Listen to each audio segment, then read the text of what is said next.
المؤمنون جو کہ 18ویں پارے کا آغاز ہے، اس کے اندر بھی اہل ایمان کی چند خوبیوں کا ذکر کیا ہے۔ اس نشست میں ہم انشاءاللہ اللہ کی توفیق سے ان چند آیات کے اندر غور کریں گے۔ سورہ المؤمنون کی آیت نمبر 1 سے 11، جس کے اندر اہل ایمان کی چند خوبیوں کا ذکر ہے۔ ارشاد ہوا، قد افلح المؤمنون، بے شک ایمان والے مراد پا گئے۔ اب الفاظ دیکھیے، قد افلح المؤمنون، بے شک ایمان والے مراد پا گئے۔ باری تعالیٰ یہ مراد کیوں پا گئے؟ آگے اس کا اللہ تعالیٰ جواب دے رہا ہے۔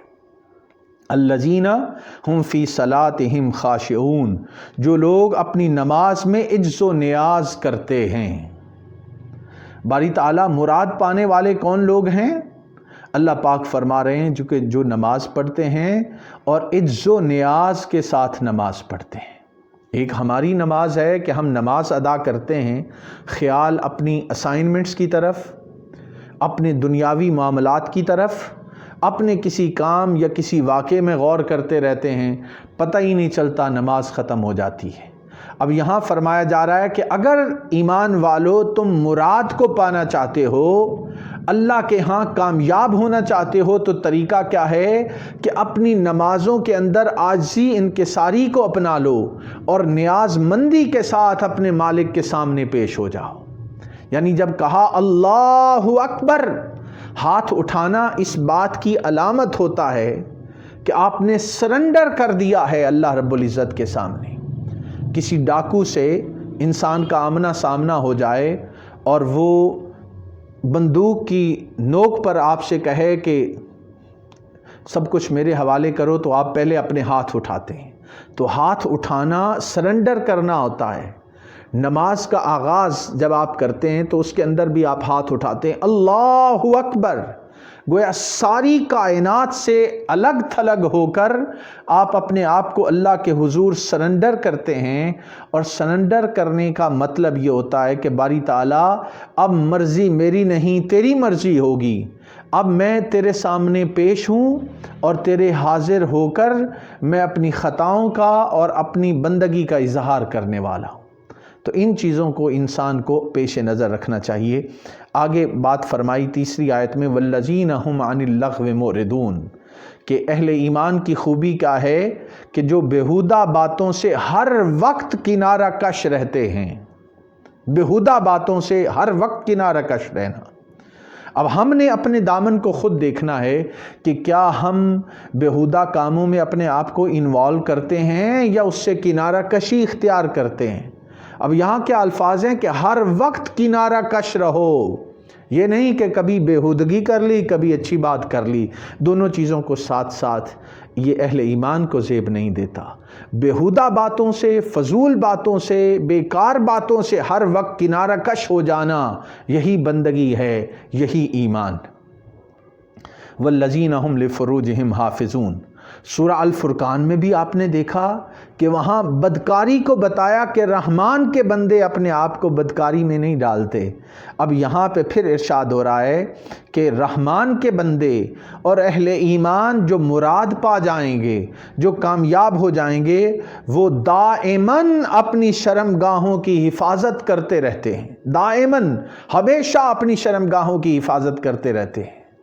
یہ بڑی اہم بات ہے کہ کیا ہماری شرمگاہیں محفوظ ہیں یا نہیں ہیں، یہ ذرا سوچنے والی بات ہے۔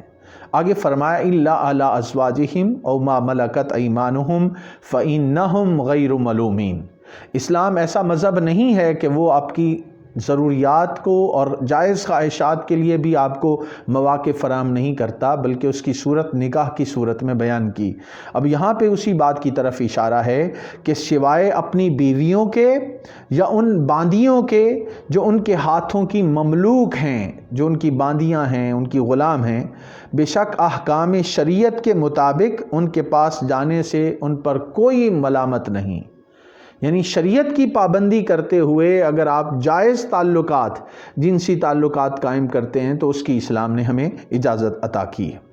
آگے ہوا فَمَنِ ابْتَغَىٰ وَرَاءَ ذَٰلِكَ فَأُولَٰئِكَ هُمُ الْعَادُونَ، جو شخص ان حلال عورتوں کے سوا کسی اور کا خواہش مند ہوا فمن ابتغى وراء ذلك فاولئک هم العادون۔ اب یہ الفاظ بڑی غور طلب ہیں طلبہ و طالبات۔ فرمایا جو شخص ان حلال عورتوں کے، اگر عورتیں ہیں تو ان حلال مردوں کے کسی اور کی خواہش مند کوئی ہوتا ہے تو ایسے لوگ حد سے تجاوز کرنے والے سرکش ہیں۔ سرکشی بغاوت کیا ہے کہ بغیر نکاح کے آپ کسی کے ساتھ اپنے تعلقات جو قائم کرتے ہیں اس کی اسلام ہمیں اجازت نہیں دیتا۔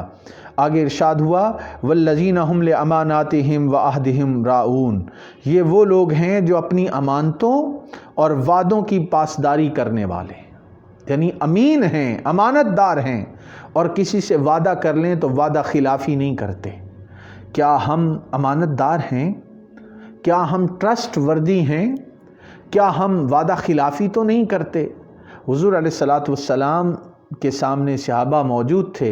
صحابہ نے پوچھا یا رسول اللہ صلی اللہ علیہ وآلہ وسلم کیا ایمان والا شخص بزدل ہو سکتا ہے؟ آپ نے فرمایا ممکن ہے کہ صاحب ایمان بزدل ہو۔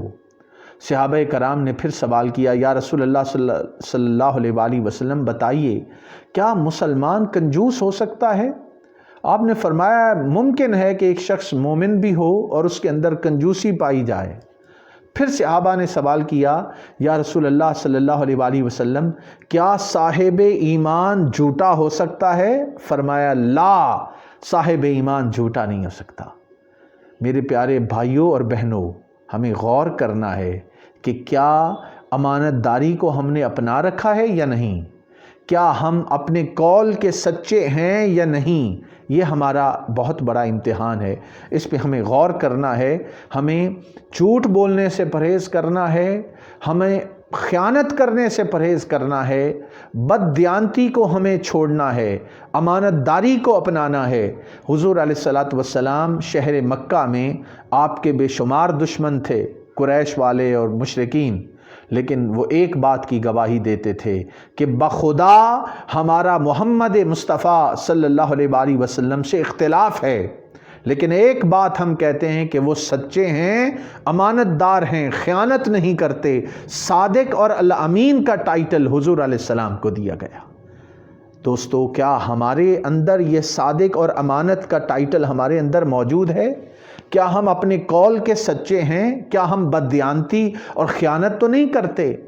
کیا ہم اپنے فرائض کو صحیح طریقے سے ادا تو نہیں، کہیں اس کے اندر کوتاہی تو نہیں کر رہے؟ یہ سوچنے والی بات ہے۔ ایک طالب علم کے لیے یہ خیانت ہے کہ وہ پڑھائی پر توجہ نہ دے، یہ بھی خیانت ہے۔ ایک ٹیچر اگر وہ صحیح طریقے سے طلباء تک وہ تعلیم نہیں پہنچا رہا تو یہ بھی خیانت کے زمرے میں آتا ہے۔ اس حوالے سے ہمیں غور کرنا ہوگا۔ آگے فرمایا والذین هم علی صلاتہم یحافظون، اور جو اپنی نمازوں کی مداومت کے ساتھ حفاظت کرنے والے۔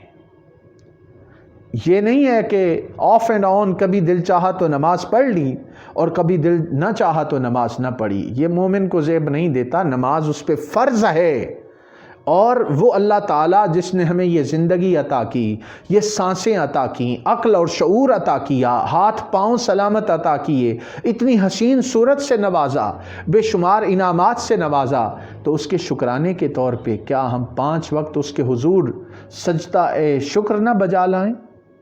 یہ بڑی اہم بات ہے۔